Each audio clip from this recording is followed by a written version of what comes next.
একবার যেতে দে না।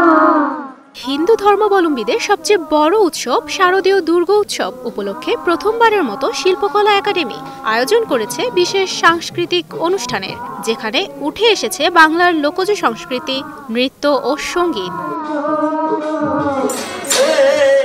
অষ্টমী আর নবমী দুদিনব্যাপী এ আয়োজনের প্রথম দিনে সোহরাওয়ার্দী উদ্যানের মুক্ত মঞ্চে অনুষ্ঠিত হয় মহিষাসুর মর্দিনী দেবী দুর্গা শিরোনামের যাত্রাপালা।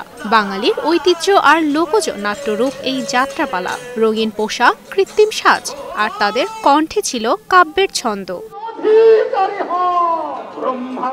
যাত্রাপালায় দেখানো হয়েছে দেবী দুর্গার মহিষাসুর নামের অসুর বধের কাহিনী।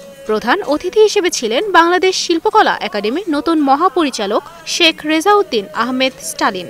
এই আয়োজনের ভেতর দিয়ে আমরা আমাদের সম্প্রীতিকে, আমাদের ভালোবাসাকে, অসাম্প্রদায়িক চিন্তাকে আরো সামনে এগিয়ে নিয়ে যাব এবং একটি সমৃদ্ধ গণতান্ত্রিক বাংলাদেশ নির্মাণের ক্ষেত্রে এই ঐক্যবদ্ধ প্রয়াস আমাদের পথ দেখাবে। আমরা নতুনভাবে বাংলাদেশকে ব্র্যান্ডিং করতে চাই।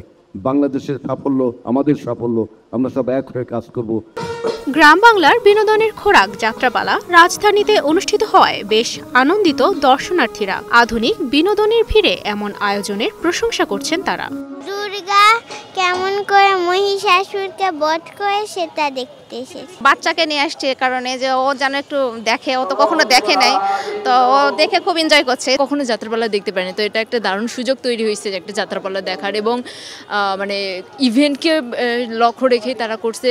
মহিষাসুর মর্দিনীর আর কি যে সেটা আর কি পার্টটা যদি আর পলিশ কম আর কি, আমার কাছে আরো পলিশ হলে ভালো হতো। ঢাকা শহরে যেতে যাত্রাপালা আমাদের দেখাই হয় না, তো প্রথমবার আমরা মনে হয় মুক্ত মঞ্চে যাত্রাপালা দেখতেছি, তো এটা আমাদের খুবই আনন্দকর একটা ব্যাপার।